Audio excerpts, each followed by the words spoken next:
Blog Talk Radio. 93.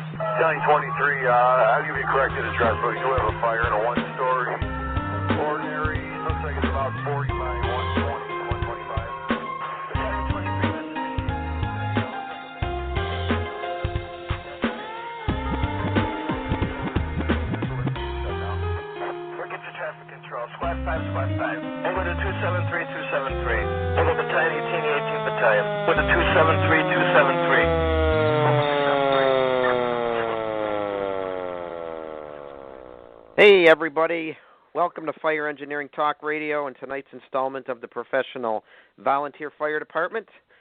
Glad to have you along this evening. I'm your host, Tom Merrill, and it's Tuesday, the 24th of July, 2018. I cannot believe we are into the dog days of summer, as they say, and it's been a while since I last talked to you. As a matter of fact, I don't think I've talked to you all and been on the air since back in April at the Great FDIC Convention. I had a show scheduled for June, but had to reschedule or actually postpone it or cancel it just because of my work schedule.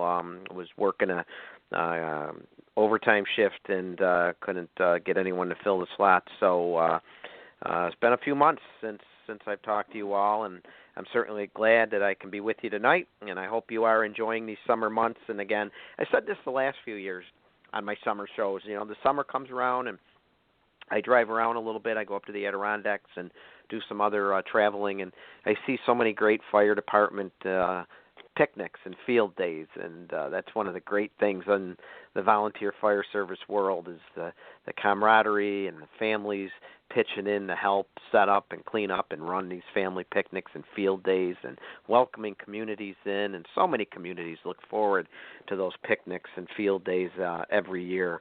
And I hope your fire company in some way this summer is taking time out to celebrate, not only just with your fellow firefighters and fellow firefighter family members, but maybe in your community as well. My department, we have a family picnic. Matter of fact, it's this Sunday, and then we do some community things. Just a couple weeks ago, there was a community run through our right through our fire district, and we had the runners sign up at our firehouse, and we had a team actually run and walk in the 5K.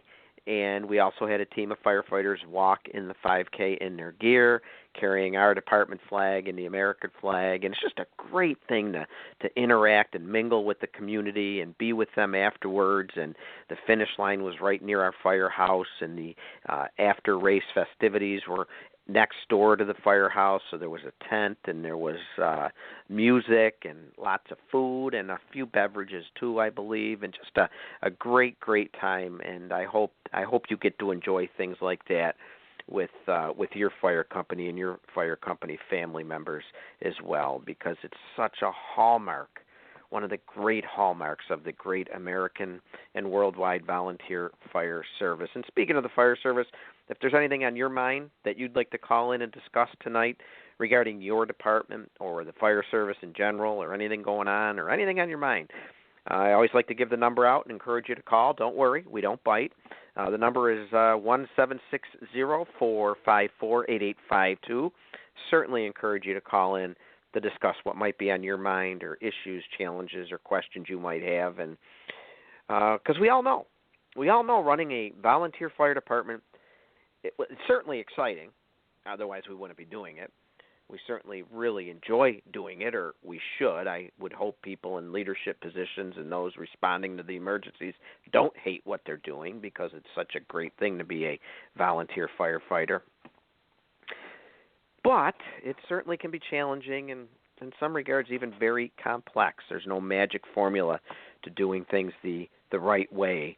And that applies no matter what role, as we've often said on our show here, that no matter what role you play in your department, you know, if you're a firematic officer, the chief, or a lieutenant, or maybe any administrative or table side president or treasurer, or even maybe just a firefighter. It doesn't maybe pertain just to officer positions, but anything we do in our volunteer fire service can be complex. You got lots of personalities, and you've got lots of challenges maybe with manpower or with equipment or budget or personalities. And the guest I brought on this evening is certainly well qualified to discuss many of the challenges we do face in the volunteer fire service world. And matter of fact, he wrote a book on just that subject, the book titled Running a Volunteer Fire Department.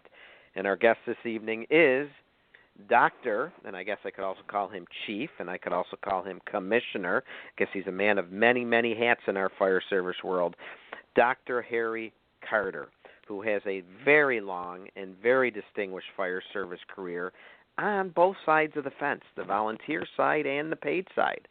So he's certainly well qualified to talk about a lot of the challenges in the fire service.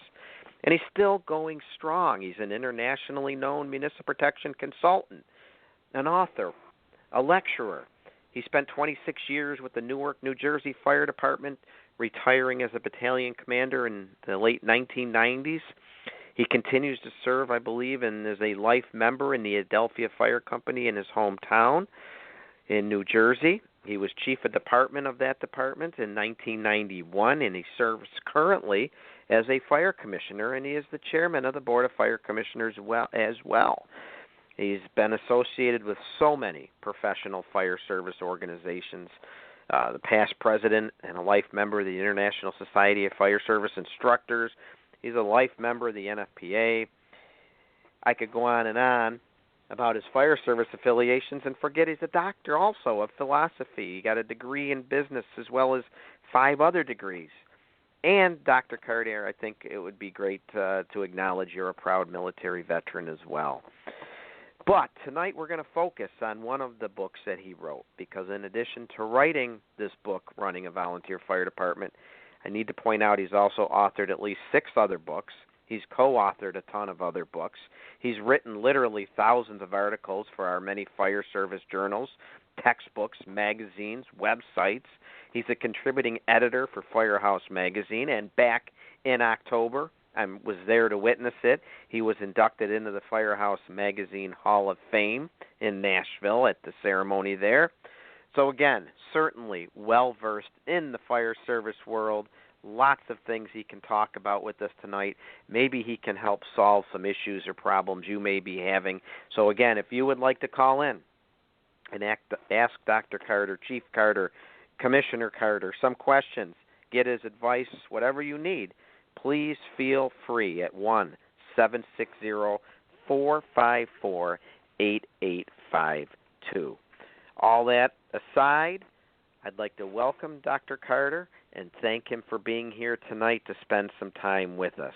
Dr. Carter, you're out there? Oh, yeah, I haven't gone anywhere, Tom.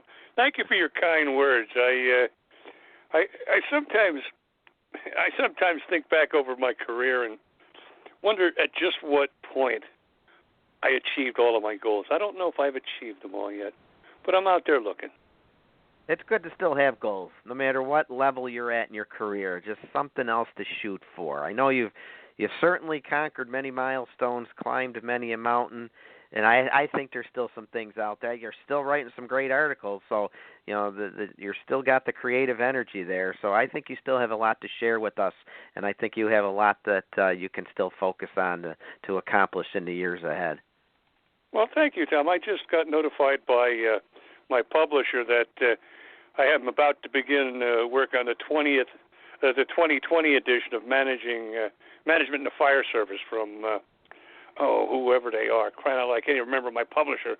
They're going to smack me for that one. But we're going to start work on that, and we're going to be changing how the book is laid out. If anybody has read Management in the Fire Service 5th edition, the 6th is going to be tied more tightly to the requirements of the FESHI coursework out of the National Fire Academy. So we're going to bring it more in line with what the students are going to have to learn. So I'm looking forward to a challenging project here. Oh, absolutely. I mean, writing a book is certainly time-consuming, challenging, as you well know, and you haven't stopped. You've written a lot of books, and I was wondering, Dr. Carter, if you could just spend a few minutes talking about your career and what got you into the fire service. Did you start as a volunteer? Did you start on the paid side? What sparked your interest? What got you involved? And tell us a little bit about your journey in the great fire service. Well, actually, I started wanting to be a fireman when I was a little kid. Every Christmas, the Freehold Fire Department would come down to the courthouse and take Santa Claus off the roof, and we'd meet him for candy and give him our lists out in front of the courthouse. And I don't want to say this is a long time ago, but the Freehold guys from Hook and Ladder brought Santa down a 45-foot wooden Bangor ladder, which came off of their 1935 American LaFrance city service truck. So I've been looking at fire trucks for a long time. Oh, yeah. Great. But the best part of that is, many years later, after I got out of the Air Force, I was Santa Claus, and I was coming off the courthouse roof. So that was pretty cool. But again, I decided that I wanted to be a fireman. Oh, I don't know. I couldn't be a fireman when I was a young guy because, A, you couldn't be a fireman until you were 21 back then, and B, I did not live in Freehold Borough where the fire department was. So when I was a junior in high school, I joined the Freehold First Aid Squad Cadets and began riding the ambulance in April of 1964. So I rode the ambulance for quite a while. I had my first DOA about a week after I started riding. And then over the course of that summer of 1964-65, into the fall, I should say, I had another half dozen DOAs, which impressed me with the fact that life was kind of a here today, gone tomorrow kind of event. But after I finished playing football, I went to school in Philadelphia at the University of Pennsylvania, and unfortunately, I came home far too many weekends to ride the ambulance rather than studying.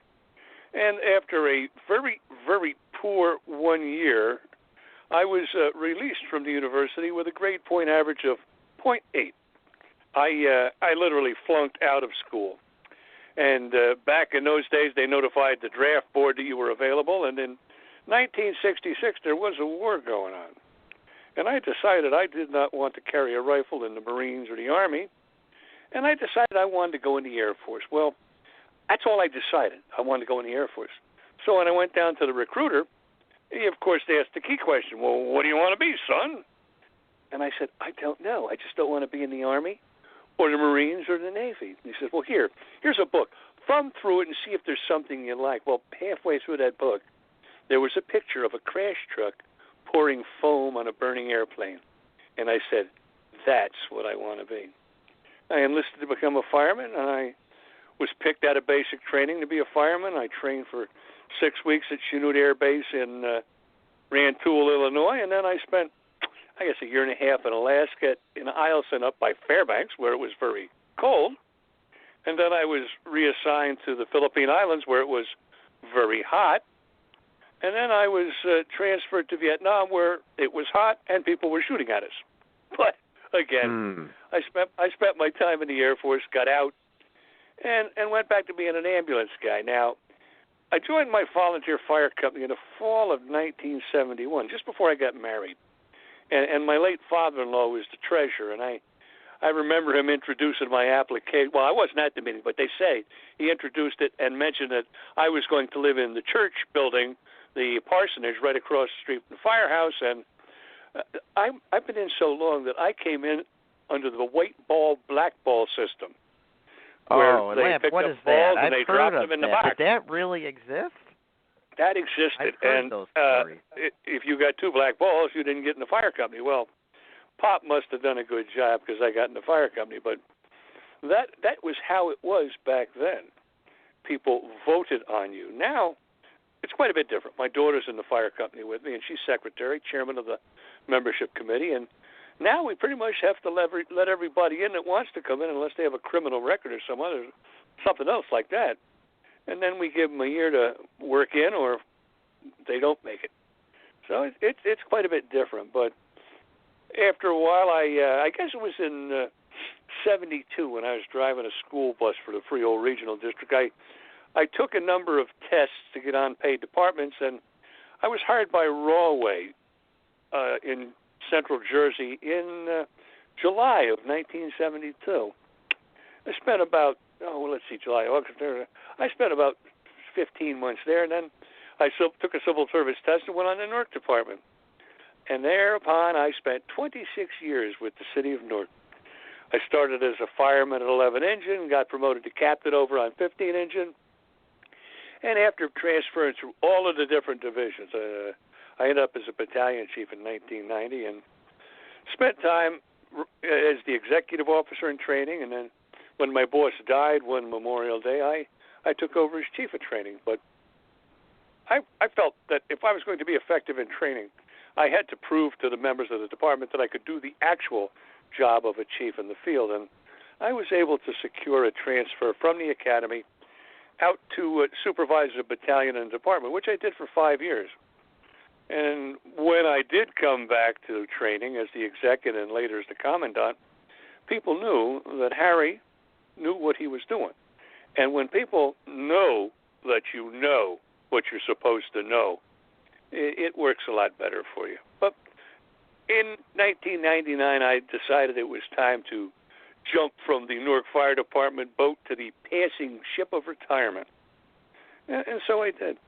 But I still belong in Adelphia, and as chairman of the board, I'm like the guy that signs on the top line of our checks, and I'm supervising a budget of about $1.5 million with a fund building up so we can buy things that we need.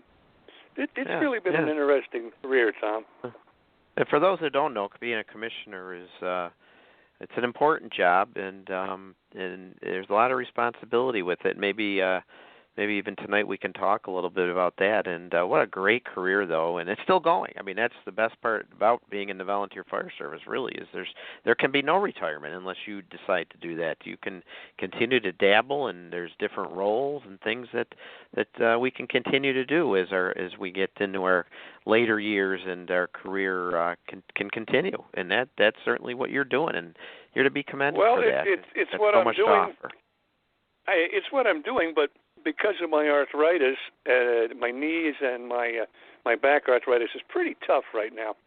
I've been pretty much set up as the radio room operator. So I create the reports, chat on the radio when needed, and pretty much stay out of the way and let the younger, healthier people do the real physical side of the job. But again, that's kudos to a very forward-thinking volunteer fire department that they have roles like that and can find positions for people with different skill sets, different ages, just different strengths and different aptitudes for things, and that can make a very good, strong volunteer fire department.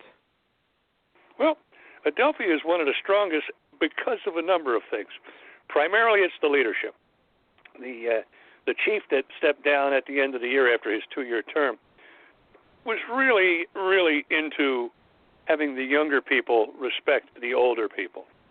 He would say something to that effect every meeting during his 2 years as chief, pretty much indicating that the department would not be where it is today were it not for the labor of the members over the last 90 years.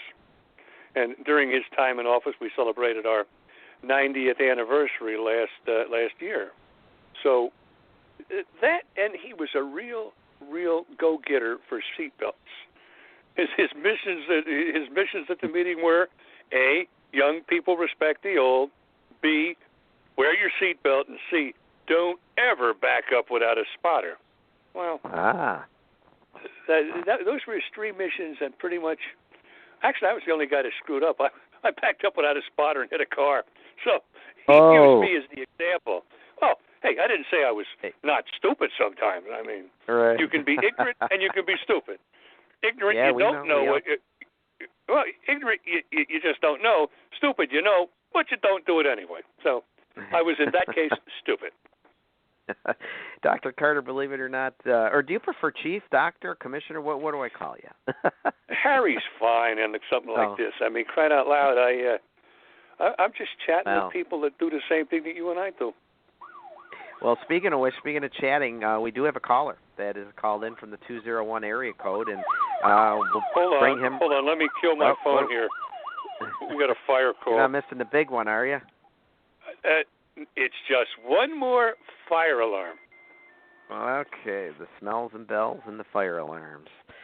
Well, I got a caller from the 201 area code that has been on hold for a couple minutes. Oh, it's probably somebody from the great state of New Jersey.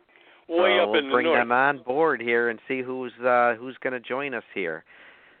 Hello, this is Tom Merrill with Dr. Carter. Who do we have here calling in? Well, let me say hello, Harry. Do you recognize my voice?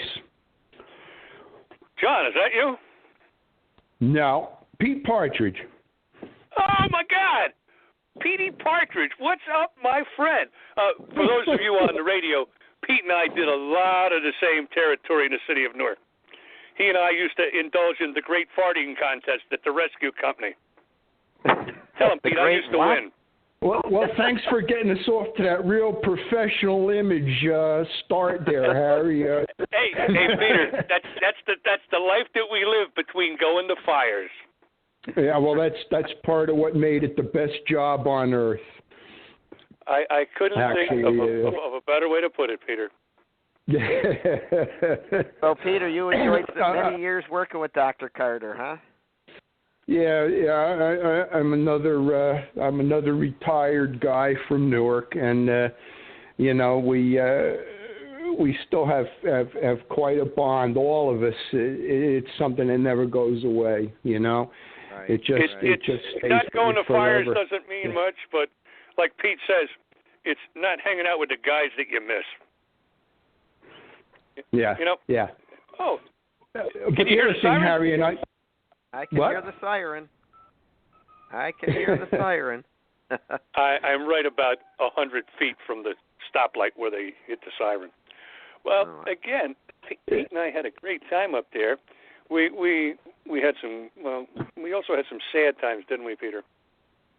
Well, yeah, and that's the other part of the job. That unfortunately you have to go through it, but as they say, and it's an ill wind that blows no good. And that part of the job also does a lot to, create those bonds of brotherhood. And we help each other through those times, and it makes us stronger.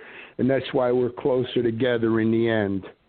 So yes, it's tough to go through that stuff. But were you working that night, Pete? You were working that night when Mike died? No, actually, I was not. I was on vacation. And I was on vacation. I was on vacation too. Yeah. Well, so was Tommy McGovern, the captain, right? Yeah, that's right. George was acting, but It was a sad night, Tom. I got to tell you. Yeah. That if you don't mind, why don't you share with what you're talking about? Obviously, a dark moment in your department's history. Well, one of the members of the rescue squad, Mike Delane, noticed that one of the young guys on 7 truck was up on the roof, and he couldn't get down. The fire had him up there, and he had the saw. So Mike went up the aerial to get the kid, and as they were coming down the aerial, a spark jumped from the wire, the public service electric wire, and hit the saw that Mike was carrying. Mike was killed, and the kid with him was pretty badly burned. And the next several days were spent preparing for Mike's funeral, and that was one of the tough ones.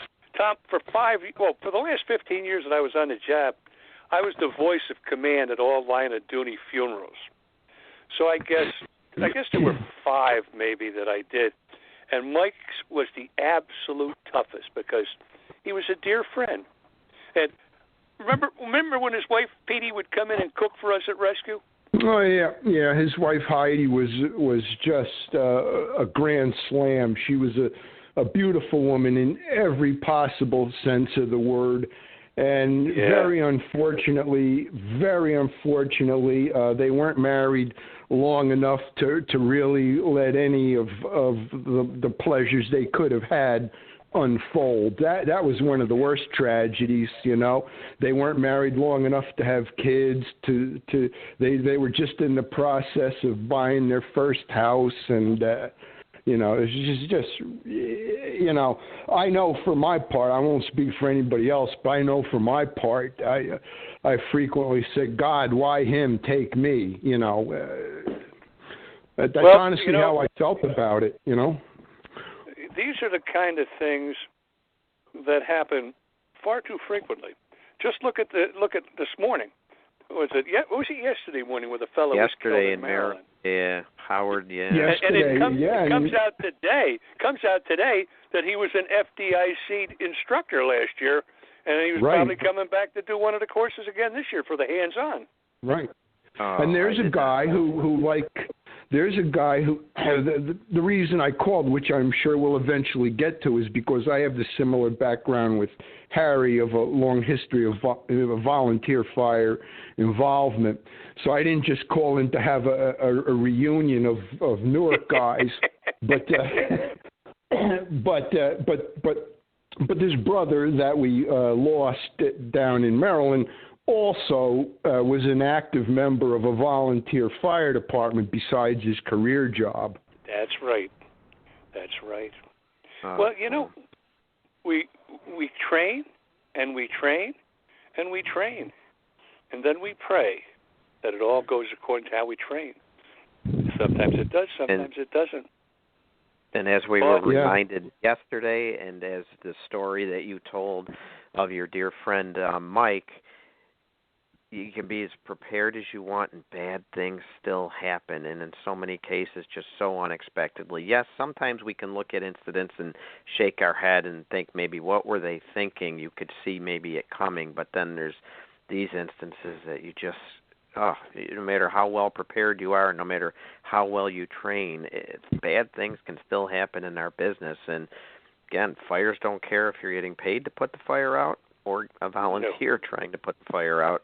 The danger is there, and we need, sometimes, especially I think in the volunteer ranks, sometimes we think it's all fun and games, and we want to have fun and games because that's, as you said, that builds the relationships and the brotherhood and the sisterhood between the members. But in the back of all of our minds, we have to remember, what's that saying in so many New York City firehouses that I've heard, that this could be the night. You have to be prepared at all times. Oh, yeah. At any given moment, this could be the night. Well, we had a job up here in Philadelphia. I guess it's maybe 6 years ago, but it came in around 7 in the morning. I was headed out the door with my gym bag, headed to the fitness center to do my swimming. And they paged us out for structure fire. Well, before I could go to 300 yards to the firehouse, they redispatched a working fire. And when I turned the corner into Strickland Road, I had fire blowing way out of the back of the building. Well, the gist of the story is everything went right. Pumper took hydrant, truck took roof. We made the rescue in the typical fashion. They were going upstairs to put the fire out and tripped over the guy in the hall. Some of the greatest rescues in history were made by people tripping over the person who was near the fire. Well, they thought the guy was dead, brought him down, dropped him on the doorstep. When you're very tired, you drop somebody. Well, he coughs, and he was alive. Well, he lived a week. But point being, who knew that morning what we were going to experience? Yet, when I turned around and looked at the crew, have you ever looked at the people in the truck with you and said, hey, I got the A-team today? I had the A-team. We had 2 lines in on that fire. The truck took the roof, and we knocked the fire down so quickly, bad as it was, that everybody was back in their apartments. There were six units under one roof. It's a condo. And everybody except the burnout unit was back in their buildings by lunchtime. I'd consider that to be a fabulous job of firefighting by people that train hard. Hard. Yep. Yeah, what a testament to the training and preparation and of all that crew, that whole crew. That's and you're right about there's that A team, and sometimes it's in the volunteer ranks and probably in the paid ranks too, right? You look and it's like, I got the C team today, and I better sharpen my game a little bit more. Well, I used to have fires on my side of town, the slow side of town, as it were. And when I saw who was going to be first and second due, I'd get on the radio and I'd call us for a second alarm and tell the companies coming in, leave room for engine 12 and engine 10 to come down from where the fires were that they put out. So I knew who I was dealing with, and I brought the people in to put the fire out. The guys that I work with, nice guys. Some were not great firefighters, but they were there, and they had to pick up the hose and attempt to put the fire out. So we trained together, though. The one thing I made sure when I was chief of the battalion, people knew what I wanted. And one of my favorite statements is, my most successful fire was the one where I pulled up and never had to issue an order. First dude took the front of the building, second dude fed first dude, third dude took the back of the building, fourth dude fed third dude, first dude truck took the front of the roof, second dude truck, maybe they got some of the roof, maybe they didn't. But and how did they know? They know by training, right? That's correct. And you communicated your expectations. And it's amazing that there's, I've heard the stories. And maybe you guys have experienced this, that there have been chief officers out there that really don't want anything being done until they get to the scene. And I agree with you, Dr. Carter. I love the fact that at my fires I didn't have to give a lot of orders. I always said, for compelling reasons, I may change what we've established that we're going to do and trained on time after time, but until you hear otherwise, you know what you need to do when you pull up to a working fire. You don't need me micromanaging and giving every order that of what you need to do, and that's all accomplished through training and clearly communicating expectations. Well, in the last couple of courses I've taught on leadership and followership, I spoke to two chiefs who I learned a great deal about. One, how not to command a fire. Peter will remember screaming Harold Davis. He'd run around the fire screaming and yelling and spent the post-fire operation apologizing for yelling at us. Well, I didn't see that as how you should be. But then there was Gentleman Dave Kinnear, I should say. What a great otherwise known as St. Dave. Yes. I had been out of the field for like 3 years on different staff jobs, and I guess the second week I was back in the firehouse, 26 Union I think I was, we went in on a third alarm on a row of buildings down in the Central Ward. So I come in with my company, we had two guys and myself, and that's when we carried the soda carts with the 1.5 inch, the fog nozzle, and a gated Y so we could hook up to the nearest pumper. So we come rolling up, and I said, 26, Chief, what do you need? Hold on, Harry, wait a minute.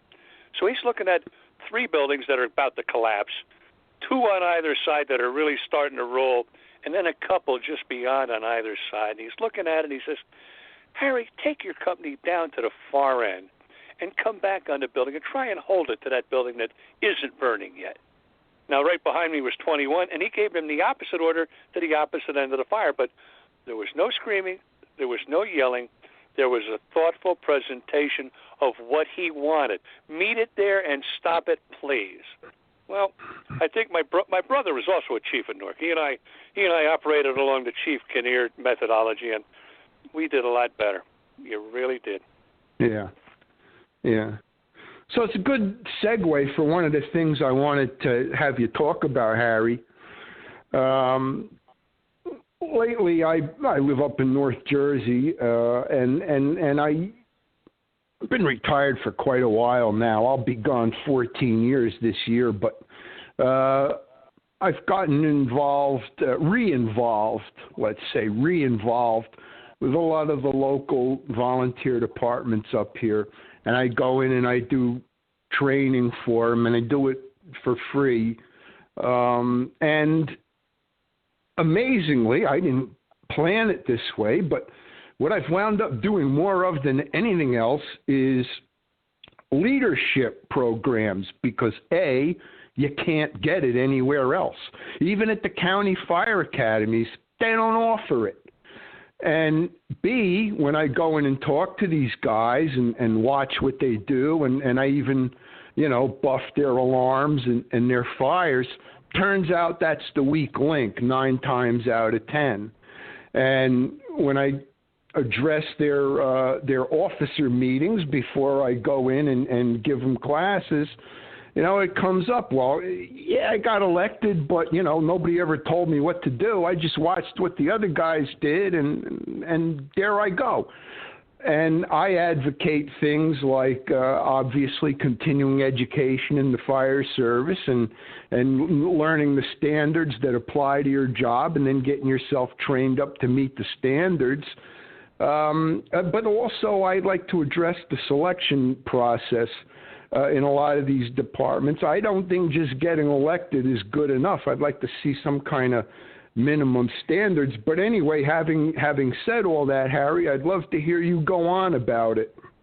Well, it's interesting that you segued into something I can really talk about. The good old Adelphia Fire Company has taken the By state the way, standards. folks, this is not a setup. No, it really wasn't a setup, but he makes it easy for me to tell you about how in Adelphia training is the key.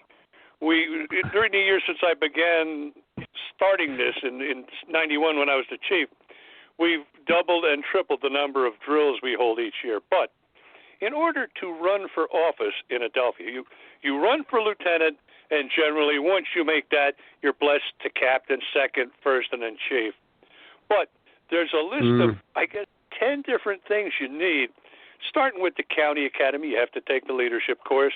You've got to have everything the state requires, but we add another series of 5 things in, including various safety and hazmat courses, some of which are only offered every 3 or 4 years now.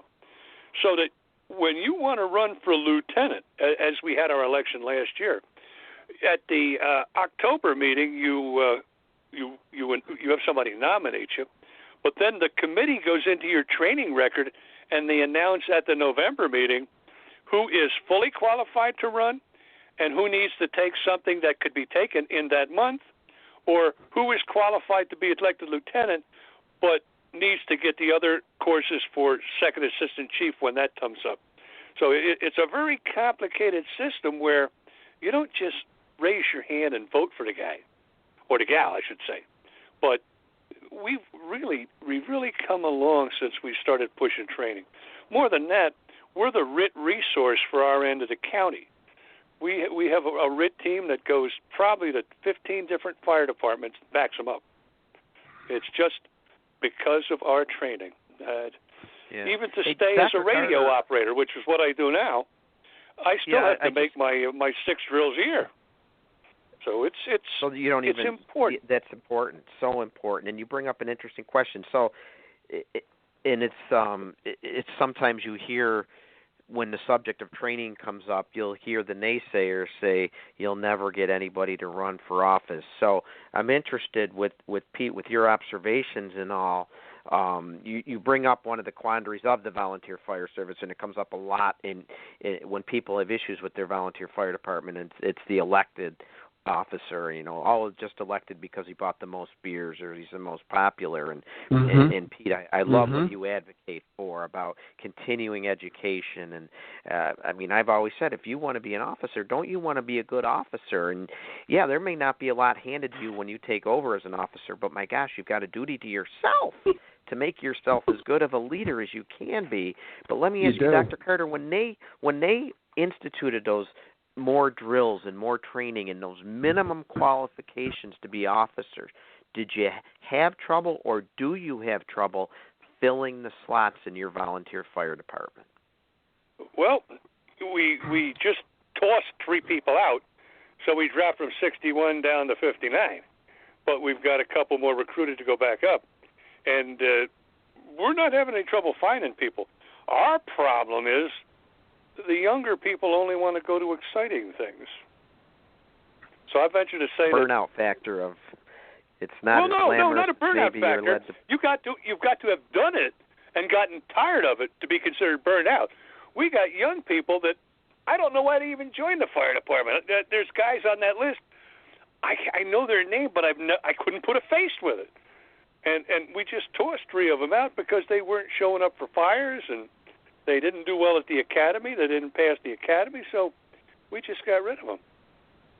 But it's just disturbing that the trend among the younger troops to just not show up.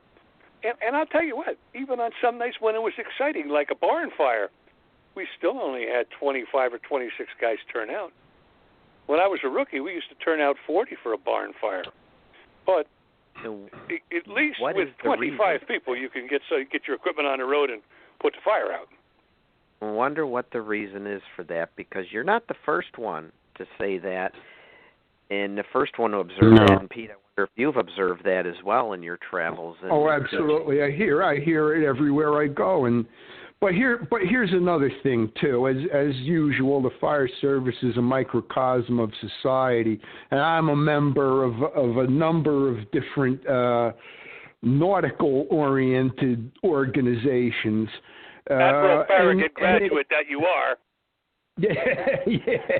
But you know what? Participation and volunteerism is down in all the organizations that I belong to. As the older folks get too sick to participate or too frail, or as they die off, we just don't have people coming in behind them with any enthusiasm, if they even come in at all. And I think when you do get people joining up now, they're working 2 and 3 jobs, they got kids.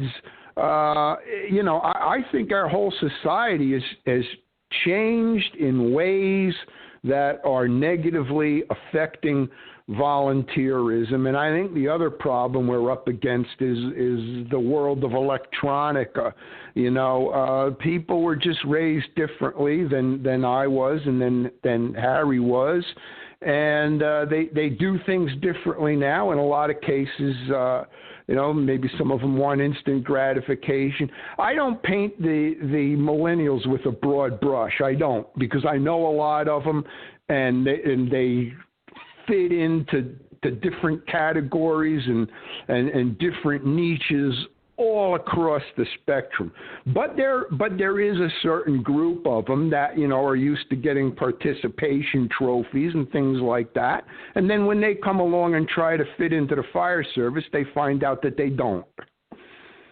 Yeah. Well, I this all kind of goes back to my doctoral research.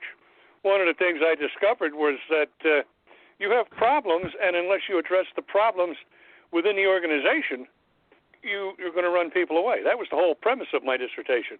Bad leadership runs people off from the organizations, and that is exactly what I found. Yeah, you even mentioned a story in your book, Dr. Carter, that is unbelievable. That didn't you have a story in your book about you remember seeing a chief, or was it a chief and another group of officers sitting around discussing who they could throw out?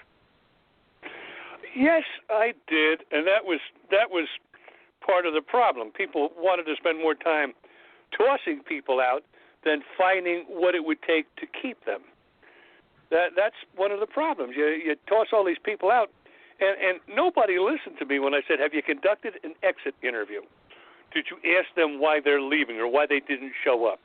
No, they didn't. And as a commissioner, I don't have the authority to conduct those things. That's a fire company problem and a fire company providence. So I don't do things I'm not supposed to. When you get in the way, then you're really getting away. Gotcha. But you're so right. I'm one of the people who says that if you're going to be a leader, you're responsible for everything on your watch, and what Harry says is absolutely true. This is a failure of leadership, and this is one of the things I push when I do my leadership seminars and courses with the local guys up by me. When something's wrong, the first question to be asked in every case is, have I done my job properly in this instance? And people are unwilling to ask and answer that question. Heaven knows, over the course of my 50-plus year career, I have made a lot of mistakes. I used to be in trouble all the time in Newark. Pete will tell you that. But it finally dawned on me why I was in trouble more than anyone else. It is because I was attempting to achieve more, to bring things in from the outside that I'd pick up at FDIC or the Chiefs or Firehouse Expo, and I'd get my butt handed to me for trying to change things. Well, that was one of the reasons that drove me to the back door when I retired. I just got tired of fighting that battle. So what do you guys think we can do to help with those we are getting through our door today? Let's face it, we might not be bringing them in like we used to. They might be wired a little differently. And you got to meet them and greet them, Tom. You got to meet them and greet them. We just instituted in the last year with the new officers a proctoring program. Our people go to the County Fire Academy, which is fortunately in our fire district. It's not a long trip. If you leave one firehouse, it takes you 10 minutes to get to the academy. That's it. But when they get their homework, they do their homework, and the proctor, one of the officers, goes over it with them, walks them all the way through, keeps an eye on them. The night they graduate, they get their badge. I mean, they still get a Pro B shield, but they get their badge the night they graduate. We've made a little something out of it, but let me take you to another part of the world where I live. I'm an officer in my Masonic Lodge, and Pete's right, membership is down in all organizations. Statewide, in the Masons, it's that way, but my lodge has picked up 20 people in the last 2 years. Why? Well, we offer an entertaining meeting. We bring you in and give you things to do, and right now, we've got people standing in line to get into the officers' line. Literally speaking, we have people who want to be moving up the line to become worshipful master, but there's so many people doing so many things that they have to wait their turn. And we have people, we have people that care about their people. So what are some of the lessons the volunteer fire service can take from your lodge? I just told you about the RIT team. Adelphia is responding as a RIT to Manalapan Township up the road. Busy night for Adelphia. That's just the way it is in town. Yeah. I'm not doing this just to have you think Adelphia is an active department. We are. Well, how many runs a year does Adelphia run? Oh, we're only doing about 400 and change. We're not a major league operation, but the year I was chief in 1991, we did 157. Yeah. So that shows you the growth. And in my neighborhood, they've built 3,000 units of housing within 1 air mile of my house in the last 30 years. So it's just bound that we're going to get busier. So if you could, as I was saying before the call went off, if you could think of a couple of things that your lodge has done, what can the volunteer fire service world take from what you're doing in the lodge to attract members, to get them to go to meetings, to get them to want to be officers? Make the youngest member responsible for something. We have younger people that we put in charge of getting us our golf shirts. We have them on a committee to set up the dinners. You come right in and you get an assignment, and then you're proctored in how to accomplish the assignment. If you do it wrong, you're not yelled at. You're instructed and corrected so that you grow into the organization. So you don't just throw them in there and say, do it. You actually work with them to instruct and show them how to. That is correct. And the same would be what we do in Adelphia. The new people come in, and probationary members must remain with the fire truck. When they come off probation, you use their training, they go in on the hose lines or ladders or whatever. But when you're a probie, you stay with the driver and do what you're told. So there's engagement with the probie, not just sitting around doing nothing. They're engaging the probie, and maybe they can even mentor them at the side of the truck. That's correct. Keep them interested. Here's what's going on. Yeah. Yep. And and they'll say to the younger guy, and here's what I, as the driver, do, and here's how you can help me. Here, take this line to that hydrant right there, hook it up, and when I tell you, turn the hydrant on. Here's a hydrant wrench. I mean, they learn that very early on at the academy, so they know how to hook up a hose, and they're helping the driver get water to the pumper. Yeah. And then over time, you grow and you get other things to do. Here they go again. One of our young guys was just about to finish the academy, and he got called up by the Marines on Tuesday. He's at Paris Island now.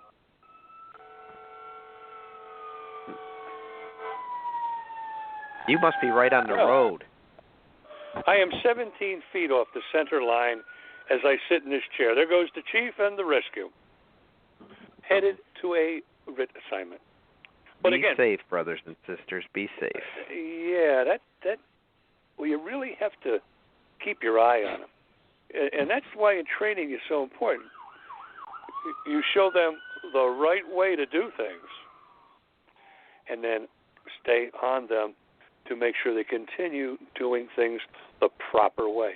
Training isn't a one and done. Training is an over and over and over.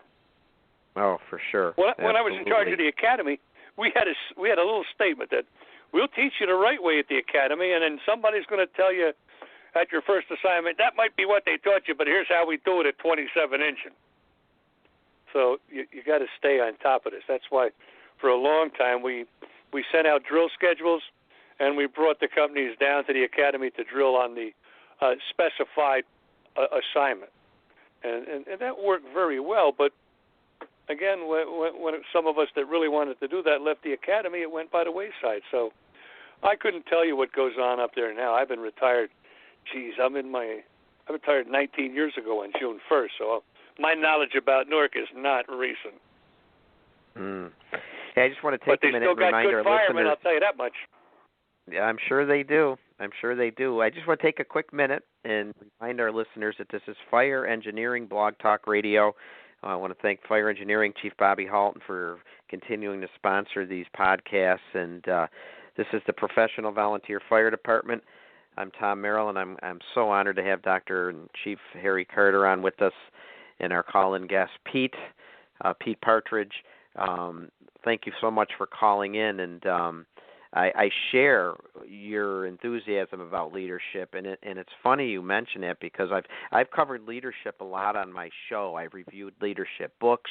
I'm always quoting Jocko, the Navy SEAL, who's done a ton of leadership. He has a podcast. He wrote the book Extreme Ownership. We reviewed Hal Moore. Was a great military veteran who wrote a book on leadership. He's the one that was featured in the Mel Gibson movie on the Vietnam War battle in the Ia Drang Valley, and his book on leadership is absolutely phenomenal in so many ways. It relates to the fire service. But here's what I say. Why are there so many good leadership books out there? Why can't you pick up a Fire Engineering magazine and not see an article on leadership? Why is it out there time and time again? And why are so many fire service professionals writing about it? Because it is desperately needed.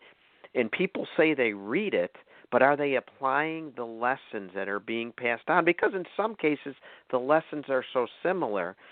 Are people looking in the mirror and saying, how can I do better? And then taking these lessons and putting them into practice. And I think that's one of the problems because they're not doing it, and then they question why they're having issues in their firehouse. Well, I know a lot of people think that they know what they're doing, but they don't. And I don't know how many people really read all of this stuff that's written. In the world that as a consultant, I'm out there right now working with different fire departments in the field, and there's a lot of people who don't read anything.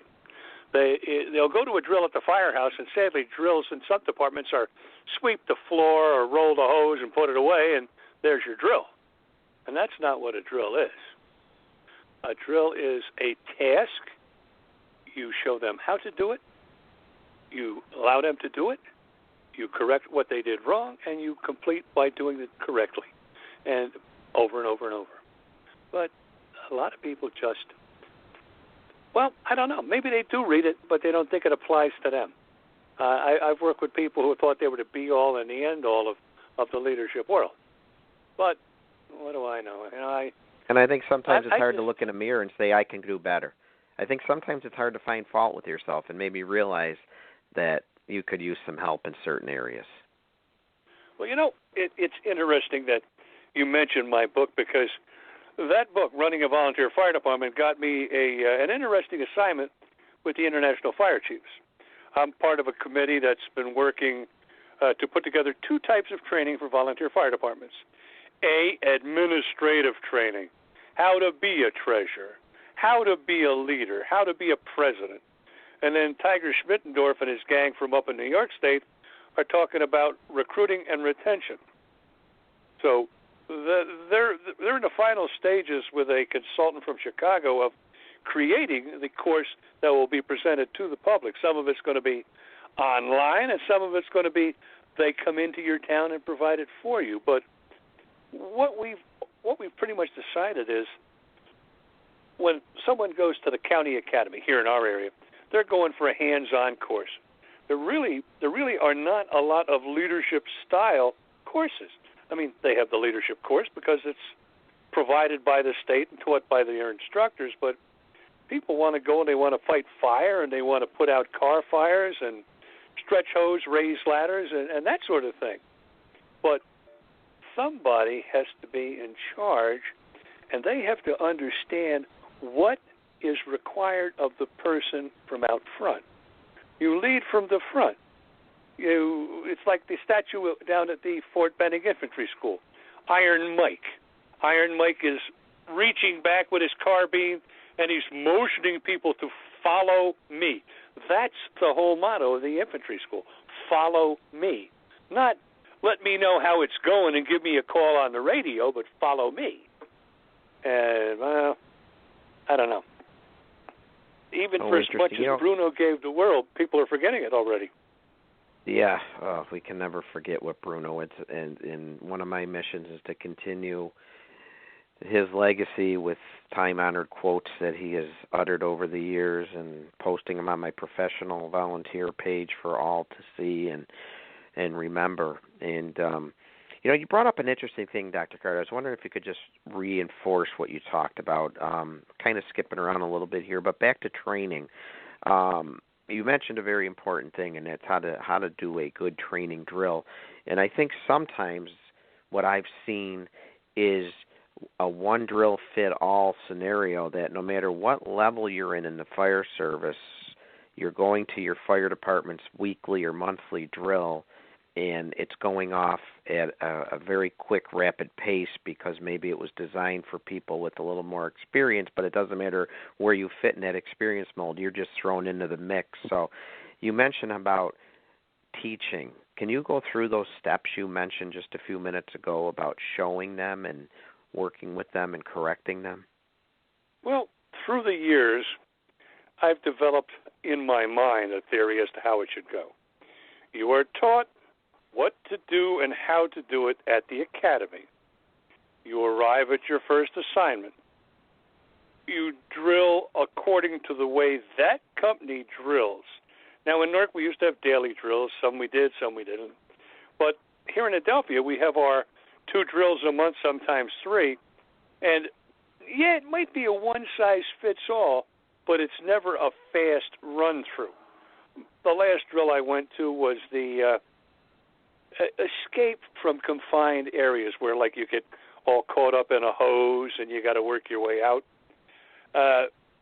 We had each person who was performing that drill suit up, put their SCBA on, you get your face piece blanked out, and you work your way through the hose, and you hit the spot where the block is. And you got to work your way around it or work your way back out. And it usually takes a couple of hours to get everybody through. Now, my job, of course, occasionally is to be the roadblock in the pipe. I lay there, and you've got to figure out how to get around my chubby body. But everyone does the drill. A couple weeks ago, maybe a couple months ago, they had the bang the door open drill where we've got the door prop with all of the wooden chacks in it, and you have to go through the procedure ABC, and it's ABC for everyone. Each person does it the exact same way because that's how you force a door open. When we go out on laying hose, sometimes we lay it and don't wet it, just for the practice of laying it, carrying it, bringing it back. Sometimes we do wet it and we move it in. And then a couple of 3 times a year, we have live fire at the county academy where you go in and you'll fight the fire as it's provided by the county. So you do it, and then once you've done it, the mistakes are discussed, and you redo it. Then you do it in real life. And we use post-fire critiques in Adelphia. Well, they're pretty good about doing it every time we have a fire. We come back, what went right, what went wrong, what do you see, what do you say, what do you do? And then we move on and correct the mistakes we found at that fire. We had an incident a couple weeks ago with a number of mistakes. And some people felt very, very upset that they were called on their mistakes, but how can you correct the mistake if you don't point the mistake out and say, don't do that again? You did this. That's not how it was supposed to be done. Here's how it was supposed to be done.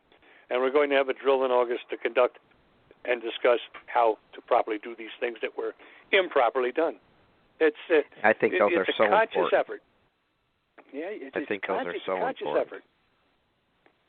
Well, yeah, the post-fire critique doesn't even have to be after a fire. It could be after a fire investigation of a fire alarm, and just gather the crew together and talk about what went right, what went wrong, what the procedure was, and discuss it and reinforce your SOPs, SOGs, best practices, whatever you call it. Maybe take 2 minutes to talk about what you see in the building, and then move on. I mean, I'm a big fan of the post-incident critique. Well, I use these. My last assignment in Newark in '99, I was chief of the 1st Battalion, and I used to conduct post-fire critiques, and we were on the upswing back then. We were picking up the workload, but we had a job up in Vailsburg, and I got the crews together from 21 engine, 26 engine, 12 truck, and we all gathered around. The hose was still there, the ladders were still up, and I said, well, what do you think went right? Well, nobody raised their hand. What do you think went wrong? Well, the one guy says, Chief, I learned if I'm right in front of the building, I'm not going to take the 4 lengths and go in the building because the hose was like all over in front of the house. He says, I won't be doing that again. And another one of the old-timers, I mean, literally, he'd been on the job as long as he said, Chief, I think I broke too many windows. I should have tried opening them more. And the young people were shocked when they heard the old-timers say, I think I broke too many windows. Well, we took a lot of lessons away from each of these critiques. And I'd like to think that that's part of what I left behind me when I retired. And being humble is one of those lessons, for sure. I don't know about that. But I know I'm good at being overweight. I've been an expert on that for decades. I was big when I was little. I weighed 106 pounds in 1st grade. So. And I'm not opposite. I've been a little guy my whole life. I think you may remember from when we talked in the hallway once or twice at one of the conventions. We did. I was sitting across the hall there, Yeah. Hey, Pete, are you still with us? Did we lose Pete? I think he might have hung up. But for anyone else who wants to come in, there were Dr. Carter. There were a couple other callers that tried to get through, and I unfortunately didn't get to them. So if anybody's out there listening has a question for Dr. Carter or a challenge or something you want to talk about, again, the number is 760-454-8852. Please give a call, 760-454-8852. We'd love to hear from you. I'm sorry I missed those couple of callers that were on hold. We had some great things, and I think that might be Pete calling in again. Let me just see if this is someone. Mike? Hello, are you with us? Hello? Yeah, Mike, do you hear me? Pete, is this Pete? Yeah, but for some reason I have not been able to speak. I've been hearing the whole show, but I got you now. We can hear you now. Oh, I don't okay. know what might have happened there. I was just What happened was at one point I dropped the call and I called back and got right back on, but it must not have been a full connection. So I haven't missed anything. But you haven't been able to hear me. Okay. Oh, that's okay. I was just going to ask you before, in case anyone else called in, I just wanted to get your opinion on, in addition to leadership, your take on what a professional firefighter, career or volunteer, should, in your experience, maybe we've got some newer firefighters out there. What should they do to make themselves as professional as possible? In addition to obviously studying the leadership and to learn how to become an effective leader.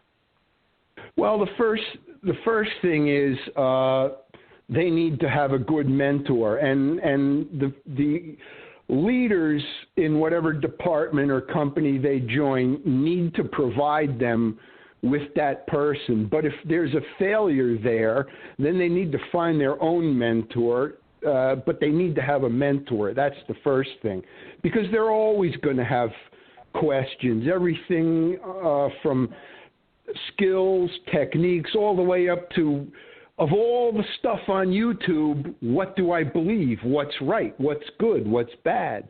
What books should I read if I'm a reader, that sort of thing. What courses, what classes. I believe in taking as many courses as you can, whether they be hands-on, lecture, whatever. Too many firefighters now go to Fire 1 and Fire 2, and they never go back ever again to the academy. And in many cases, the academies don't offer much more than that. As I said before, nobody around here offers any kind of, fire officer 1, 2, etc. They have no place to get it, so they have to go outside to get it, and they need to have the initiative to do that. But another thing, and I know Harry did this, I did it, and it's not that we set out necessarily to build a network of acquaintances, but it's the type of person that we were. We went any place fire-related. It could have been a seminar, it could have been college courses, it could have been a muster, it could have been a parade, but we found like-minded people, and those people became our friends, and we went through life, so to speak, with those people in the fire service. And at the end of the day, as we all got promoted, it happened almost by accident, but what a network. What a network. Harry and I both know household names in the fire service because we've known them since we were all probies together. And I encourage new people coming into the fire service to get involved to that degree and just stay with it. And the more involved you get, the more people you're going to know, the more the flow of ideas is going to continue back and forth, and that's what makes it all work at the end of the day. Right. Pete, you brought up something very interesting there, and it's something we were talking about down in my firehouse just recently. Time was my local area would bring in a speaker, usually a pretty well-known firefighter. Back in the day, it was the great Vinnie Dunn or somebody like that. And back in the day, he would come in on a Saturday for 3 hours. Sometimes it was longer, but we would pack an auditorium. 100, 200, maybe 300 firefighters from around my county would come out and spend the morning or day listening to the lecture by this fire service professional. And what we're noticing today, when these speakers come in, there's 20 people, 30 or 40 at the most. You're not getting the turnout that we used to. Part of it is today's world with the internet and everything being online. I get that. But you are right. There's nothing better than sitting in the audience and listening to one of these fire service professionals that's skilled in delivering a lecture on something very important. And then the bonus to that is the networking. You meet other people like you meet the instructor, and it just snowballs from there. So you're so very right. And we can name somebody young people. They need to do that. They need to go to these. Yeah, you name anybody that wrote one of the major fire service textbooks that came out in the 70s or 80s. I went to a class taught by that person.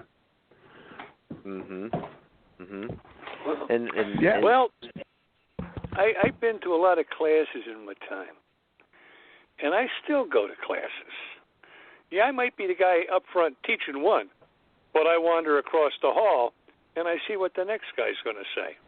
I've made some good friends among the younger instructors by listening to what they had to say. The trouble is, and there was an interesting short article recently in one of the fire magazines about so many people now are popping up and being experts just because they say they're an expert. And that worries me. All of a sudden, who the hell are you? You just wrote a book. Where did you get the information? What's your experience? I can lay my experience out very carefully. I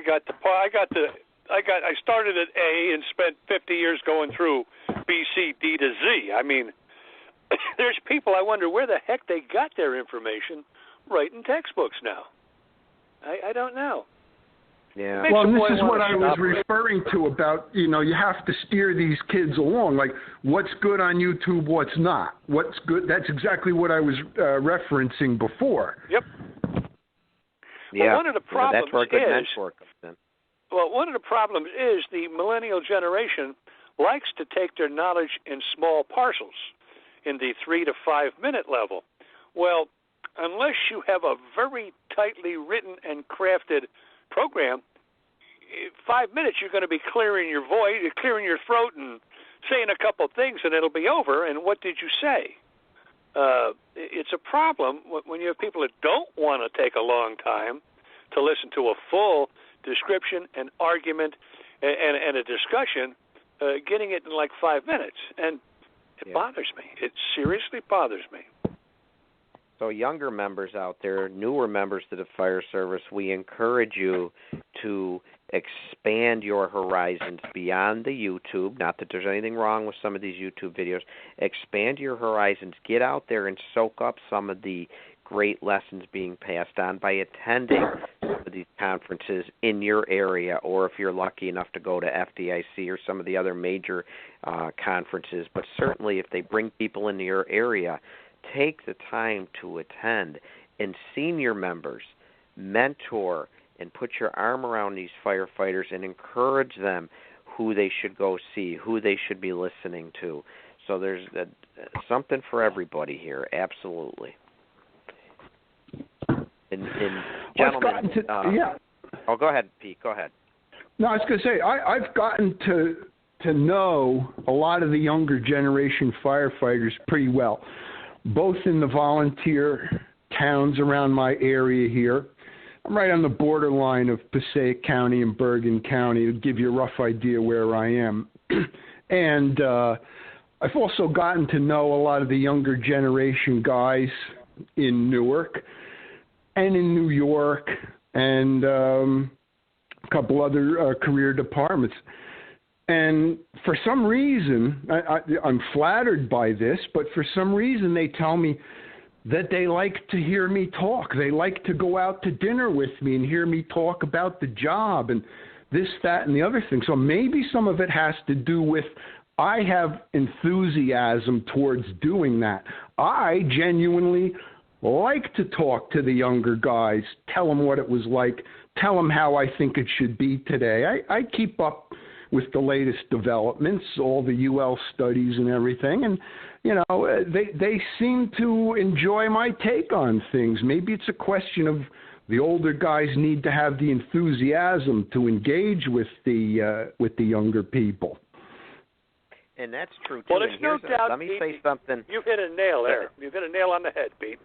Yeah, you absolutely did. And here's what I just said recently, and I got to be careful with how I word this, because I am a tremendous history buff. I love our fire service history. I love where we've come from. However, to the senior members out there, and I'm one of them now, 36 plus years in my local volunteer department, the 1970s are gone and they're not coming back. The 80s are gone and they're not coming back. In other words, yes, you had incredible times, fun times, as well as challenging times, and there's a lot to celebrate and remember. But the new generation coming in, while they relish those stories, it's a different world today, and to sit back as an older member, a senior member, and just complain about how it is today isn't the answer either. Be passionate about the fire service, be passionate about where we're at, and be passionate in telling the stories of yesteryear. Do you guys agree with that? You got to move on and realize the 70s are gone. Yeah, because as I said before, they like to hear my take on what's going on now. And I keep up with things, and so many of them will say to me, I don't really understand. I want to do the right thing, but we're being bombarded with studies and this and that. How should I be fighting fires? Well, I generally have an answer for them because I keep up with the latest developments, Yeah. Yeah. And we are Dr. Carter, we're already over an hour into the show. And I did want to, and Pete, stay with us. You're more than welcome to stay with us. I did want to spend some time actually talking about the book, Running a Volunteer Department, which I believe was first published in 2015. And I certainly encourage all our listeners tonight, again, part of being a professional is staying on top of issues in the service and in reading these publications. And this book should certainly be in your collection. And Dr. Carter, you stated you wrote the book primarily to help those charged with leading and administering their volunteer departments, because as we said earlier and have talked about tonight, it's not an easy task. Just being a member in today's fire service is hard enough, but being a volunteer fire department leader certainly can be challenging, and we talked about that. And you mentioned, and I so agree with you, the missing link in today's volunteer fire service world. And you talk about how we focus so much on training. We focus on tactics and strategies, and that's all good. We need to, because as we were reminded just the other day, bad, tragic things happen. The missing link in so many cases in our volunteer fire department world is management and administration. And it's certainly not glamorous. It's definitely not the heroic image of firefighting and rescuing people, but it is so important in running a volunteer department. And I think one of the quotes I wrote down is, being the best firefighter is no bearing on whether that person will become an effective fire service leader. So, Dr. Carter, can you expand on that a little bit and how you got into writing this book and your hope for what you can accomplish what people can get accomplished by reading your book? Well, basically speaking, most people don't know what an organization is, and they really don't delve deeply into what a fire department is, what it takes to run a fire department, and all of the different aspects of operations. I don't know. We elect somebody based on a few courses. Although at Adelphia we require you to have a lot more than other people, there's no courses in budgeting. There's no courses in planning. I mean, one of the reasons I get hired as a consultant is because people don't know how to get to the future, and they want somebody to take them by the hand and lead them to the future. It's as simple as, well, here's what we have to do. And that's what I did in this book. I created a variety of chapters on all of the different aspects of what you're going to be doing. And areas that frequently get short shrift in the business are communications. Well, I know how to talk. No, you don't understand. Communications is taking a thought and transferring it from one mind to another using the proper verbiage to fit the instance. It ain't so easy as it seems. Same with decision making. People will hem and haw, well, I know how to make a decision, yet they don't. There are many different parts to the decision-making process. And unless you know them all, you're going to skip things. And when you start skipping steps, you don't end up with the right type of decision. Really, that's simple. Right.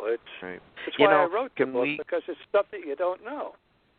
And you mentioned in the book, it's right in the book that if you're going to succeed running your volunteer fire department, there are two skills you have to master: improving your communication skills and learning how to be an effective decision maker. So can we get into that just a little bit? I call communication the dreaded C word, because you're right, people think they know how to communicate, and they really don't. It's a big problem. It's a big problem. And I'm wondering if you could just spend some time talking about effective communication and how that can lead to decision making. Well, making a decision requires information that you may or may not already have. Communication is a way to receive that information from someone else. But again, communications involves a message. It involves a medium, which is the language. You've got senders and you've got receivers. What a lot of people miss is, you can send a message, And, yeah, the person can receive the message, but checking the feedback to be sure they received the message that you sent them. That's the part of the loop that is often overlooked. What is the feedback from that person on that decision? Decision making, I mean, it's just a matter of, well, decision making is really just another version of problem solving.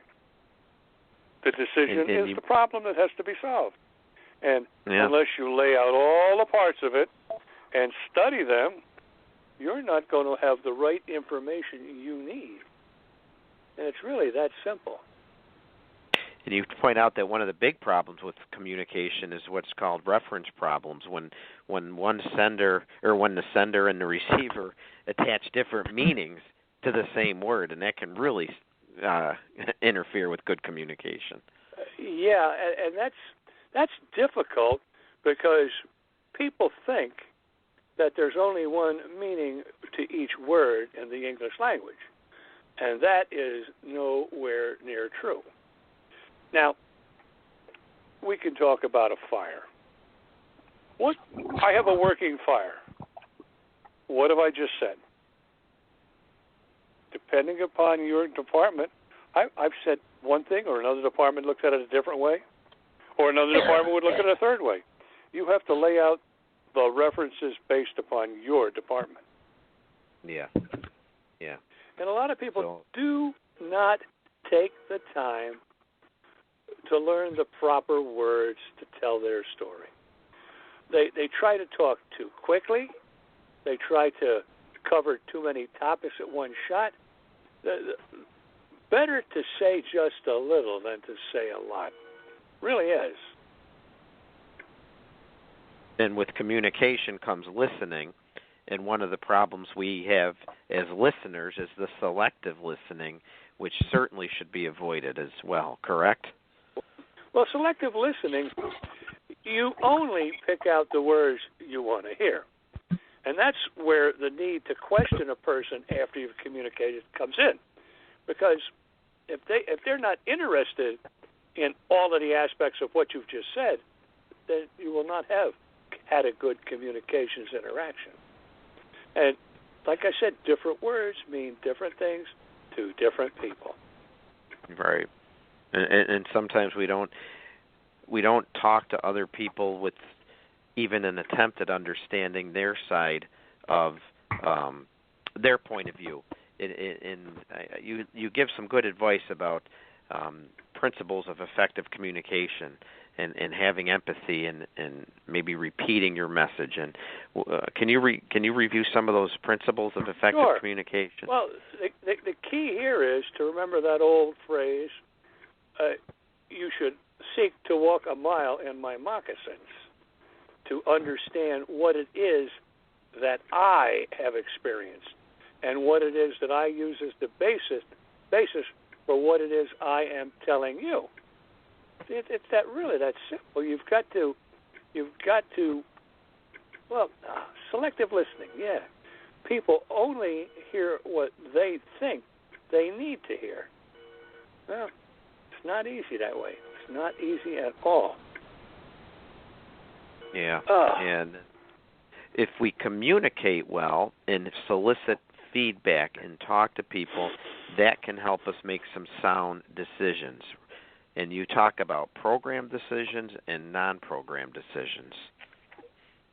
Yeah, that's critical. Those decisions that happen with great frequency, like ordering toilet paper. There's a department procedure for ordering toilet paper. Why? Well, we all need to use this product. So it's a standard way of doing business. We order toilet paper based upon the regulations and rules that we have in our department. However, buying a new fire engine or building a new fire station are unique situations that only come up every once in a while that will require a great deal of interaction to allow these things to work. And that's the difference. The programmed decision is for the routine stuff, and the non-programmed decision is when you have to call out all the forces of the decision-making process to help you discover what it is you need to do. We're doing this in my fire company right now. We've just formed an apparatus purchasing committee, and they're going to begin setting up the specifications for a new quint, and we're not sure exactly what they're going to do yet, but they will arrive at a series of decisions, and we will at some point acquire a new vehicle based upon the work of the committee. And again, it's not one of these aren't maybe the glamorous parts of being in a volunteer fire department, but even if you don't think about it, it might be subconscious. These are things you're basically doing almost every day, especially the program decisions that occur on a recurring basis and communicating. Whether you communicate well or not, these are things going on every day in the volunteer firehouse and can help run a better operation, or can really hinder your operation. Precisely. And go ahead. No, go ahead. I'm sorry. Go ahead, Dr. Carter. They just people do not devote enough attention to these things. They really don't understand what they have to do, and most people try to get by doing as little as possible, and that's not how it works. You really have to make your decisions based upon the actual situations as they exist in your department. You really do. And I really like you summarize effective communication very well, where you talk about 5 important areas. Empathy, which is understanding the other point of view, which I think is people have a hard time doing that all the time. Repetition, which sometimes you have to say things and clearly until it's understood. Trust, you have to be trustworthy. The source of the information should be reliable. Timing, in other words, don't keep talking when someone else is trying to talk. Don't talk when you should be listening. And of course, the old acronym, keep it simple, stupid, or KISS. Those are very effective communication skills that should be focused on. And sometimes as leaders, we got to sit back and say, am I doing a good job at this? One of the major problems in listening is that far too many people, instead of listening to what's being said to them, are listening in anticipation of the response they're going to make, rather than listening to actually answer what the person is asking them. They're listening and just shooting ahead to what they believe the other person wants them to say in the answer. That's a tricky one right there. But it's something I had to learn over the years because, well, years and years ago I was applying for a chief's job out in the Midwest, and we had a 3-day full assessment center, every possible aspect you could think of. Well, I had to get back to work. I couldn't get a mutual swap to stay in that town. I was lucky. The guy called me, and he said, if you were a better listener, you would have been the chief of that department. And I said, well, what do you mean? He says, well, you were always racing to answer what you thought the person was going to ask you rather than listening to what they were asking you. You were dreaming up your answer rather than waiting for the thought to be completed so you could then respond based upon the full thought that had been given to you. Well, I've been working on that for years, and I don't know that I'm ever going to be successful, but like many people, I'm a work in progress. And we talk about how, obviously we have to make decisions in the fire service, and you outline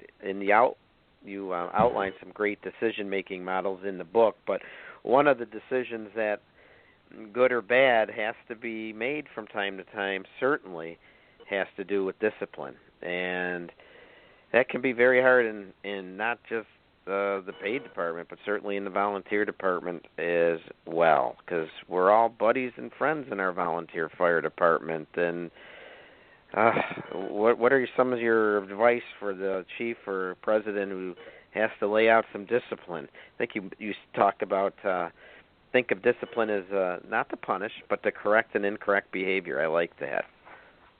And that's discipline is actually a method of training. It's just one form of training, and you're using whatever the particular form of, I don't want to use, I guess we'd say punishment, but whatever the form of correction that you're going to undertake should be to cause the person to understand why they need to change their behavior. Yeah, and I think even a couple pieces of good advice there, too, is you're going to be, document is very important, isn't it? Document every step of the disciplinary process, because that's just the way it is today. Oh, yeah. Well, again, there are a number of different levels of discipline.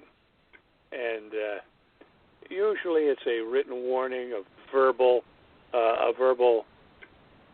disciplinary document, some time off, and then a dismissal. Usually that's how it works out to be. And I only disciplined probably, in all of my years as an officer, only a half dozen people. And in each instance, I saw what happened as a failure on my part to reach that person.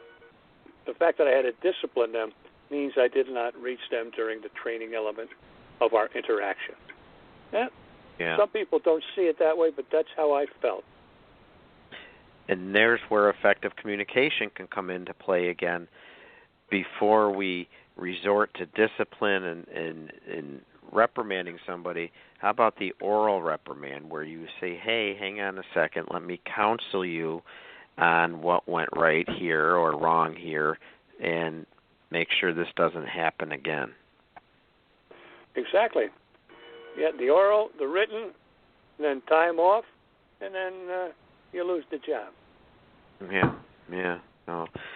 Very important in one area that would require major discipline and probably out of the hands of the volunteer department, because this would be a major issue, would be, and unfortunately we're reading about it over and over again in the volunteer fire service world, and that's financial indiscretions. And boy, does that rear its ugly head seemingly more and more and more. But one of the problems running a volunteer fire department comes from the fact that most people don't know anything about the money end of things. But if we're going to be successful, we should have a formed grasp. That's the conclusion we came to during the creation of the course for the International Chiefs. A lot of people in their standard life, we're not leaders. Volunteer firefighting is by and large a blue-collar interaction. And people who work day in and day out usually don't have to deal with the money side of the house or the discipline side of the house. They show up, they do their job, and they go home. Well, when you're the leader in a volunteer fire department, there's a whole host of things, whether it's the line side with the chiefs and other officers, or the corporate side with the officers of the corporation. There's really a lot that you have to know and do. Yeah, and what are some of these things we should have a grasp on when it comes to money? First of all, how it's raised, because there's all different ways, and I find a lot of people don't even know where their money's coming from. Oh, yeah. Well, one of the first books I wrote way back in the 1980s was Managing Fire Service Finances for the Instructor Society. And that's where I got some of the information for this book from. I mean, you've got to be able to raise the money. Well, you're going to use tax money or you're going to do fundraisers. You have to be able to do your budget. Well, the budget is the formulation, management, transmittal, and actual approval and management of the budget. There's a whole range of things you have to be able to do, and nowhere in fire school do they ever teach budgeting. Yet, every fire department has to have someone as the treasurer to manage the money. Someone has to have a secretary to do the business of the corporate side of the house. I'm familiar with this because my daughter is secretary of our fire company. So it's such an important job, and in so many cases, they announce there's an opening for the position, and what happens? nobody wants to play games. Nobody wants it. So we either nominate someone that's not at the meeting, or someone may raise their hand and say, okay, I'll do it, but they don't have a clue as to what the job is. I said something to the boys at the I-Chiefs when we were putting this together. In the Adelphia Fire Company, we've had exactly 2 treasurers since, I think it was 1961. My father-in-law was the treasurer for 30-some years, and then when he stepped down, the fellow that took over has been our treasurer for another 30-some years. So we've had the same treasurer. And they're intimately familiar with how these things operate. Well, but what happens when they step down? Because you do mention, and Pete, this gets back into your mentoring talk, because a great point in the book is the quality of leadership in many volunteer fire departments varies greatly over time. And in your opinion, it's because there's an uneven sharing of the knowledge between the members. So you've got good leadership in your treasurer positions because of the stability in the ranks there. So this is where mentoring can come in, or preparing somebody to take over when the current treasurer or current secretary steps down. Because you point out there's no continuity in the way that the knowledge is shared in a lot of departments, and that leads to problems. With our financial secretary, we had the same financial secretary for well over 35 years. Well, health issues, he had to step down, but we brought in his replacement, and he trained his replacement up, so that we now have someone managing the money that knows how to bring it in, account for it, and use it. So it was a matter of training the replacement. Right. We had the skills in-house to do it, though. I would say we're not common in the way in which we operate. We really do have a good operation. And another thing I point to, in our 91-year history, we've never had a retread chief. We've had chief after chief after chief, never had somebody double back and take the job over again. Well, that can be very uncommon in the volunteer fire service world. What are you doing? It is. What's the key there? You just mentioned something that a lot of departments can't accomplish. So what is Adelphia doing right, in your opinion, that you can do that? And you're putting qualified people in, too, based on what you said earlier about having these qualifications to even run for the office. Well, interestingly enough, I say a lot of our success comes from the development of our junior firefighter program 35 years ago. We decided that we had to go out and reach the high school kids to get them involved in the fire company. And I remember the phrase was, you got to get them before they find out about girls and cars. Well, in the 35 years, I'd say almost all of our officers over the last 35 years have come out of the ranks of the juniors. We interest them at a young age. When they cross the bridge at age 18 to join the regular fire company, they go right to the academy, and they're brought in and given things to do, and they're grown. One of the guys, I told you about the Masonic example of giving the new guy a job to do and bringing him along and proctoring him. Well, we had a young guy in the fire company given the job of buying us our new winter coats. Well, we had some lovely game jackets come in, but there was a number of things missing. Like they had the flag on the wrong shoulder, none of them had our names on them, and when they had the flag on the wrong shoulder, it was a left shoulder American flag on the right side, so it wasn't laying right. But nobody yelled at the kid. We took him aside and said, geez, young fella, here's what we'd have rather liked you to do, but again, we're not going to yell at you. We're going to give you another chance to do this in a year and see if you can do it differently. Well, the next round, everything went really swell because he knew what to do. Because he had made the mistakes, owned up to the mistakes, had his mistakes corrected through education, and he did the job very well the next time. Well, now he's one of our responsible young guys. And he better be responsible because his wife just had a baby last week. Oh. Oh, yeah. The unexpected and the planning for that. And, that's another maybe not a very exciting word in the volunteer fire service and probably one of the most overlooked areas because, I think what happens is you get a chief or a president in and they're only focused on their next year or two. And but we should be thinking long-term planning, too, in our volunteer fire service, shouldn't we? Well, yes, and that's part of the problem that we mentioned earlier with the unevenness of the leadership comes from the fact that we change every year or two. I mean, you got, as you said, guy's going to be chief for 2 years. He only worries about his 2 years. So somebody needs to be worried about the future.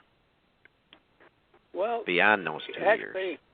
Actually, we do this at the commissioner's level here. We have about every 6 months we have a long-range planning session at the Board of Fire Commissioners, and we have the fire company officers and the fire commissioners get together and talk about what do we want to see happen in the next fill-in-the-blank number of years.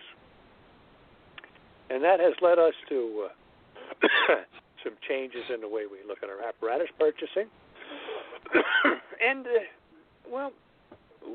somebody said, why don't you hire paid people? Well, we're doing pretty well right now. We don't need to hire paid people. I'm sure there will come a day when we need to hire career people in the village here. But why do it now when we're doing well on our response from the volunteers? Why bring chaos in when you don't need chaos? At least that's my thoughts on the matter. Does your department staff duty nights or duty crews, or is it just everyone comes from home?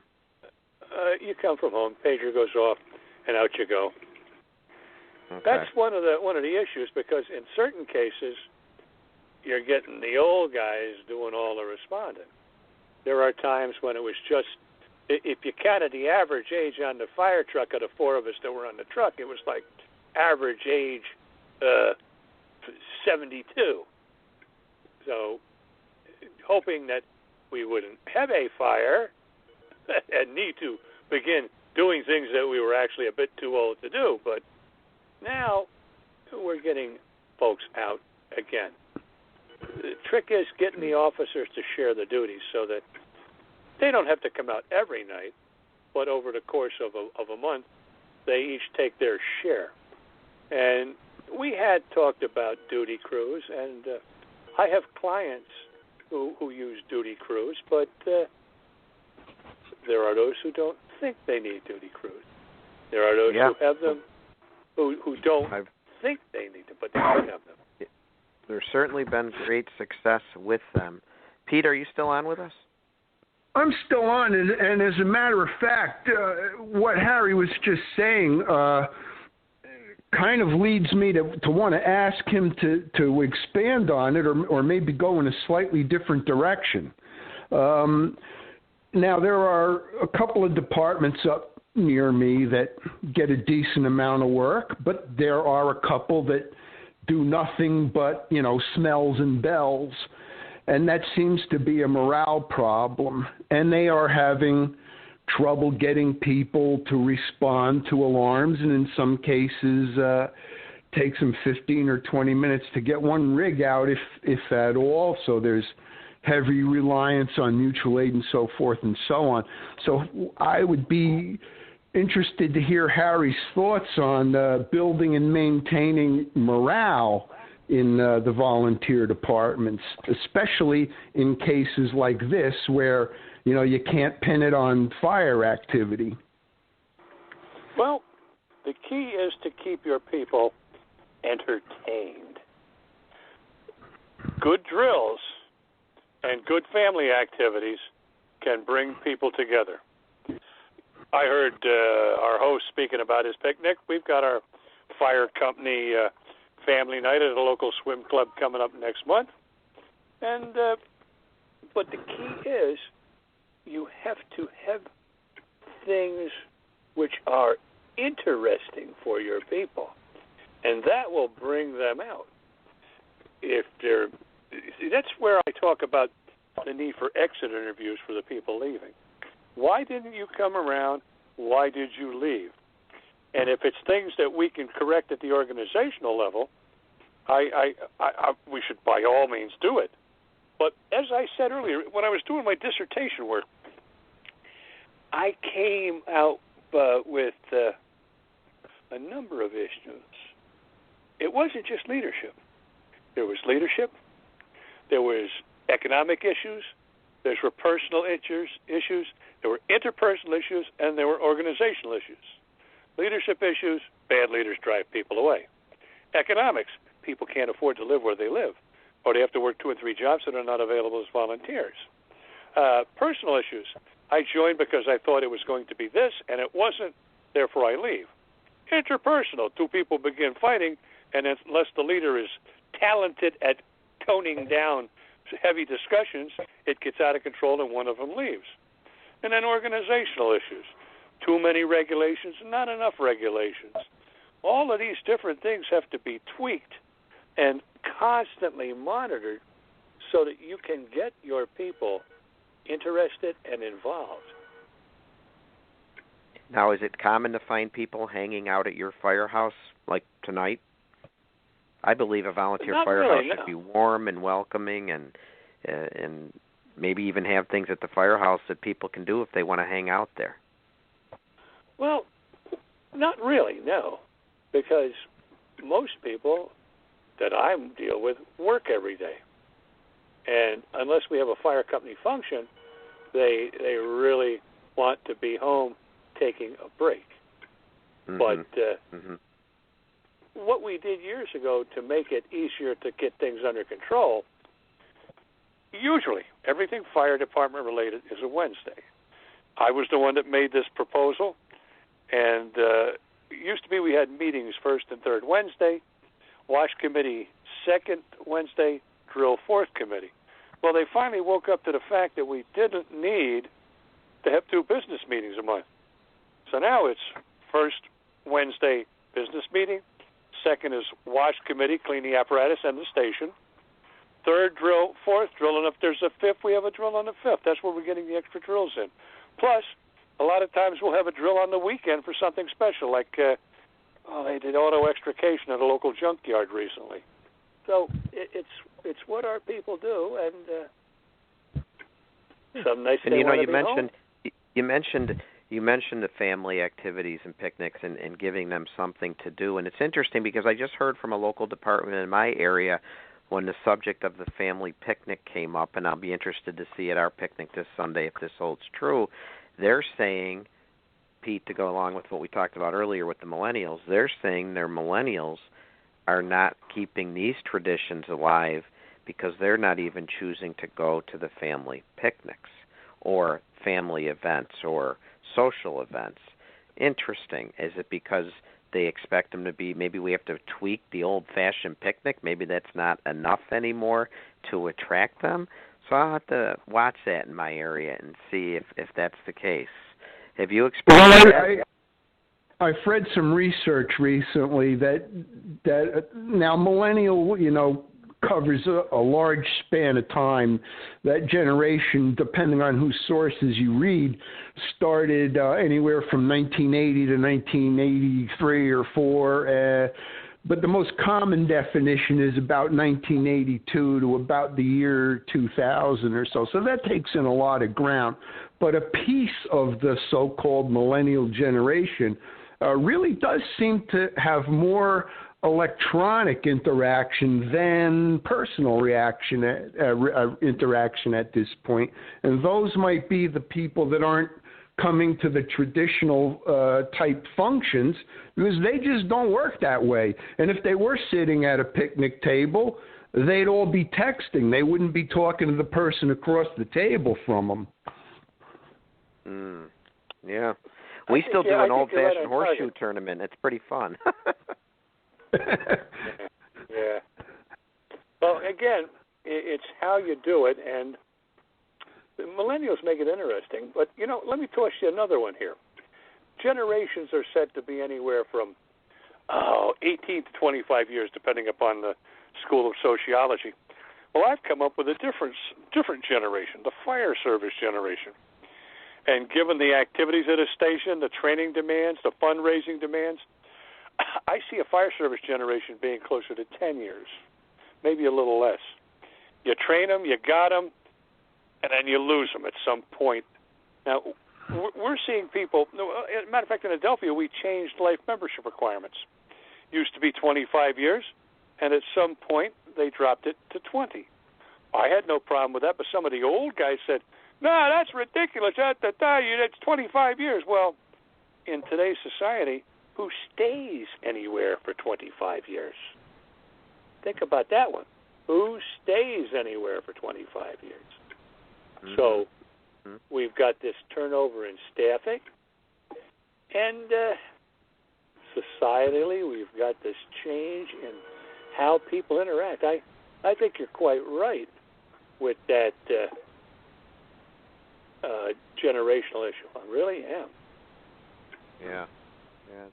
And again, it's all about keeping an open mind. It's all about communicating effectively and listening effectively, and trying to tweak the organization as needed to continue on. And gentlemen, we are approaching the 2-hour mark. I usually go an hour to an hour and a half, so I'm gonna wrap it up. If anyone has a last-minute phone call they want to make sure, by all means, call in. Again, it's 760-454-8852 if anyone has a issue or situation or question that they'd like to ask. But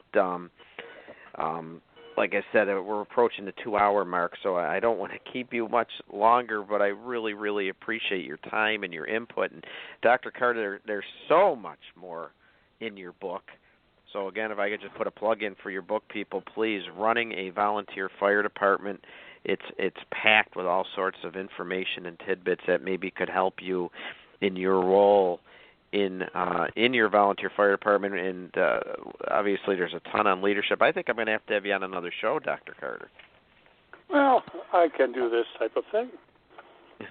Yes. I know you're a hard man to get a hold of sometimes because you're also a musician, are you not? Don't you sometimes have practice during the... tomorrow night. What instrument do you play? I'm a tuba player. Oh, man, a man of many, many talents. And Pete, before we do begin the process of signing off, is there anything else you would like to add or ask or discuss with Dr. Carter or myself or anyone out there listening regarding our great volunteer fire service? Well, I started out in the volunteer fire service, and I've always had the highest respect for everyone who volunteers. And it's kind of funny that now that I've been retired for quite a while, I find myself again, so involved with the volunteer fire service. The only thing I could say would be, anything that we discussed on this show tonight, please take it to heart. Get your education, get your mentoring, get involved, stay involved, be passionate about it, because you are responsible for lives, your own and the people who you serve. And that's a very, very serious commitment. And I think that sometimes people are not as fully aware of that fact as they ought to be. That should be why you joined up. And it is a very, very sacred, serious commitment. And it deserves to be treated as such. Excellent. Entirely so true. Correct. Oh, So true. Absolutely. And going back to the title of this little discussion, whether you are a career firefighter or a volunteer firefighter, nothing is stopping you from becoming a professional firefighter except your own efforts. Oh, well said. Thank you. What a great plug for the premise of this show and the 30-plus articles I've written so far for fire engineering titled The Professional Volunteer Fire Department. So I really, really appreciate that, and I think we'll end the discussion tonight with that in mind. And Dr. Carter and Joe, I'll start with you, Joe. If somebody wanted to reach out to you, Joe, to get a hold of you and discuss this some more, maybe bring you in to do some of your trainings, and you are so passionate and offer so many great classes on leadership and firefighting, how can people get a hold of you? Are you talking to me? You said Joe. I'm Pete. It's Peter. I'm sorry, Pete. I'm sorry. I had a caller earlier that was waiting named Joe, and I had his name written down. Pete, I apologize. Oh, no. That's okay. That's okay. Yeah, I'd be glad to do any of that. You know, if anybody wants to contact me, they can. I guess shoot me an email. That would probably be the easiest thing to do, and they can email me at socbcnfd@gmail.com. Excellent. And maybe say that one more time phonetically, like S as in Sam. Yes, Sam, Oscar, Charlie, Bravo, Charlie, Nancy, Frank, Delta.com. Excellent. And the name is Pete Partridge. I apologize. That's right. Former colleague of Dr. Carter and strong supporter of the fire service, both career and volunteer, and lots of great information to share with us tonight and talk about. And I really appreciate you calling into the show, Pete. Thank you so much. Well, it was my pleasure. I really just wanted to hear Harry talk about his book and his ideas on the fire service, because he's one of the great guys out there. And if anybody ever gets a chance to, I'm not giving you a plug, Harry, that I don't sincerely believe here. You know, go catch this guy's act. It'll be very, very well worth your time. Thank you, Peter. And as someone who has sat through his act, I agree. I agree wholeheartedly, and that's why I was so glad to have him on the show tonight. And Dr. Carter, Chief Carter, Harry, if you wouldn't mind telling people if they want to reach out to you, how can they best get a hold of you? Sure. You can get me on my email at drharrycarter@optonline.net, which I shall spell Delta Romeo, Hotel Alpha, Romeo Romeo Yankee, Charlie Alpha Romeo, Tango Echo Romeo, at Oscar Papa Tango, Oscar November, Lima India November Echo.net.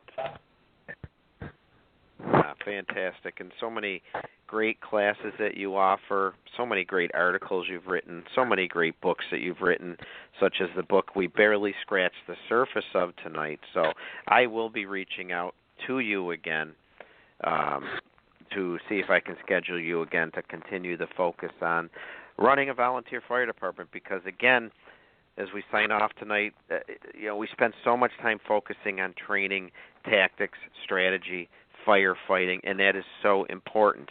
But there's another side to the whole equation. It's not as glamorous. It doesn't paint the picture that we love to paint, to see in our mind of the heroic firefighter and firefighting and rescuing. So important, though. As Dr. Carter says in this book, being the best firefighter really has no bearing on whether a person can become an effective or will be effective fire service leader.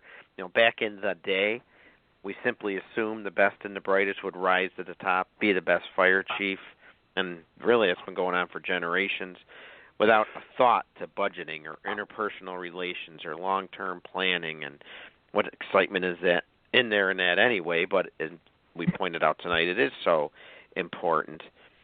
And I would encourage everyone to consider purchasing this book, adding it to their list, because their reading list, their must-do, because being a professional firefighter means you are reading, you are staying on top of things, and you are working hard to be the best firefighter you can be. And at the end of the book, he says it the best. He mentions to be truly successful, there's several things you need to do. But to end the book, you ignore the needs of your people at your own peril. So wherever you are in the fire service world, whatever volunteer fire department you belong to or fire department you belong to, no matter what your role is in your department, from firefighter through chief of department, from firefighter through commissioner to firefighter through chairman of the board, you ignore the needs of your people at your own peril. Listen to your people, talk to your people, employ the skills necessary to be an effective communicator and an effective listener, employ the skills necessary to be a professional firefighter. That's what the premise of the show is. The next show is scheduled for Tuesday, August 28th, and we'll have another good show, another great guest, talk about great issues in our great volunteer fire service. In the meantime, I encourage everyone, please give my Facebook page a like, the Professional Volunteer Fire Department. We share stories and remember people like Bruno with his quotes. Dr. Carter's been quoted. I try to always have something new on there that's great information for all volunteer firefighters. So please give the Professional Volunteer Fire Department Facebook page a like. You can contact me. I'm on Twitter through my Facebook page. My personal email, tThomasALbertMerrill, MERRILL, 63@AOL.com. Feel free to give me a call, an email, or contact me. And as I sign off tonight, I always do a quick shout-out. And I have a stack of shout-outs because there's so many great volunteer fire departments out there, so many great volunteer firefighters. But something just came across the newswire yesterday, and it's from the Conklin, New York Volunteer Fire Department, where they honored a member celebrating 50 years of service. This gentleman joined the fire department in 1968 and continues to serve today. And I'd just like to give a shout-out to Art Boyle for 50 years of service with the Conklin, New York Volunteer Fire Department Station Number 1. And along with that, give a shout-out to all the senior members out there, all the members, life members, 20, 25, 30 years, in Dr. Carter's case, 50-plus years, and in Art Boyle's case, 50 years this week. That's my shout-out for this month. Thank you, everybody, for tuning in tonight. And just remember that developing and maintaining and upholding a professional reputation, it is truly the duty and responsibility of all firefighters, paid or volunteer. Until next time, thank you to my guest tonight for being on.